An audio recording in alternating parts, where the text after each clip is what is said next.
రాజమౌళి ఒక video viral అవుతుంది. ఆ వీడియోలో ఆయన ఏం చెప్తుండంటే, నాకు హనుమంతు పైన విశ్వాసమే లేదు, మా అమ్మ నాన్నకి ఉన్నది కానీ నాకు లేదని ఆయన ఈ విధంగా మాట్లాడుతుండు. ఎందుకు రావై? విశ్వాసం నీకు లేదు కానీ అదే ధర్మం పట్ల, అదే దేవుళ్ళ పట్ల మూవీస్ తయారు చేయాలి, కోట్ల రూపాయలు సంపాదించుకోవాలి. అసలేంది నీ ప్లాన్ ఏంది, నీ ఆలోచన ఏంది? అంటే ఆల్రెడీ ఇంకొక మూవీ తీస్తున్నావు వారణాసి, దాంట్లో మహేష్ బాబుకి తీసుకున్నావు. అంటే ఆ మూవీ ఎక్కువ ప్రచారం కావాలని నీ ఉద్దేశమా, లేక నిజమైన నువ్వు నాస్తికుడా? ఒకసారి డిక్లేర్ చేయి. అసలు నీ తప్పు కాదు, మా హిందువుల్లోనే ఒక తప్పు ఉన్నది. నీలాంటి ఫాల్టు డైరెక్టర్కి, ప్రొడ్యూసర్కి అసలు ఐడెంటిఫై మా హిందువులు చేస్తలేరు. నీకు ధర్మం పట్ల అభిమానం లేదు, మా దేవుళ్ళ పైన అభిమానం నీకు లేదు. నీ మూవీస్ ఎందుకు చూడాలి మా హిందువులు? బాహుబలి మూవీ తీసినావు, ఆ ప్రభాస్తోని శివలింగం లేపట్టినావు, దాంట్లో కోట్ల రూపాయలు సంపాదించుకున్నావు ఆ మూవీతోని, ఫస్ట్ పార్ట్ సెకండ్ పార్ట్తోని.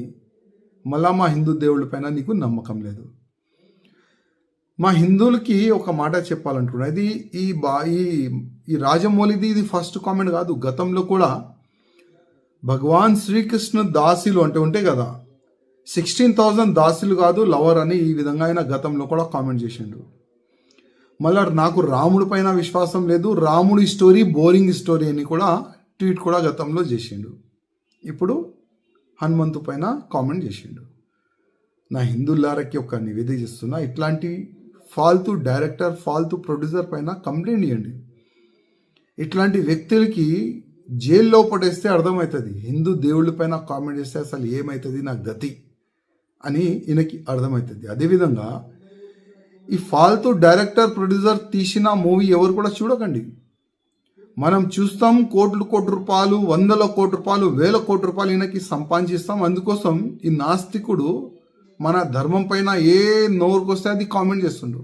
అందుకోసం మన హిందువులకి కొద్దిగా అర్థం కావాలి, మన ధర్మం పైన, మన దేశం పైన, మన సమాజం పైన ఎవరైనా తప్పుగా కామెంట్ చేస్తే ఆయన గతి ఏమవుతుంది, కొద్దిగా మన హిందువుల్లో ఒక అవేర్నెస్ వచ్చే ఇప్పుడు అవసరం ఉన్నది.